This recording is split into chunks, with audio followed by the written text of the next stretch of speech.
I think when we think about what the GDP for the US outlook is, that really does drive sentiment, and sentiment is a big part of how equity performance goes. Our base case right now, that is to say, we think it's a little more likely than a coin flip that we see a mild recession by mid-2023.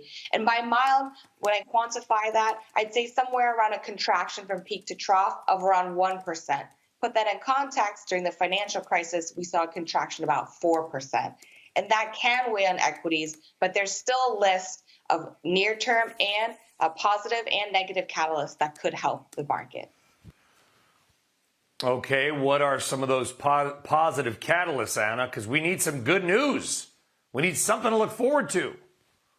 Sure. And I think a lot of people remember household wealth right now is very closely tied to equities, historically high, nearly 25%, almost a quarter of household wealth has been tied to equities. So there are a lot of people looking and scouring for that good news.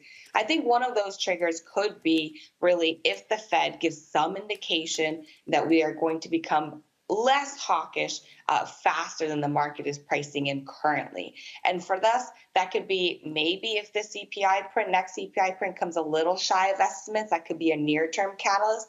But for something more sustainable, I think we really need to see that the 2-year Treasury yield, which often can be an indicator of where the market expects Fed funds need to get to, and Fed funds can sort of align here. And if we can start seeing that the Fed is really grabbing a hold of inflation and reestablishing that credibility, that could help and give an indicator that perhaps the tightening cycle could be over sooner than what's expected right now. The question now get all the time, I get it just walking through airports, is people will say, hey, is now the time to jump in? I've had my eyes on some of these stocks and they're down 25, 35%. Should I put money to work? I'm like, don't listen to me. Listen to folks like Anna Han. So I'll give you their question, Anna. Should they go, let's call it dumpster diving right now for some equities?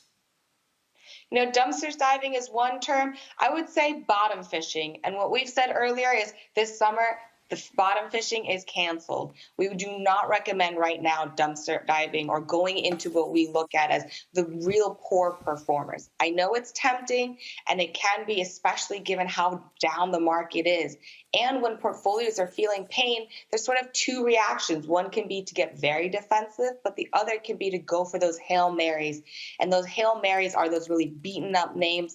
To us, we don't recommend that. We think those are broken stories. And given that our base case scenario is for a mild recession next year, we think it's too soon to really dive for those broken stories. Instead, we recommend toning down the cyclicality in the portfolio and moving more towards looking for that sustainable earnings growth and growth at the right price.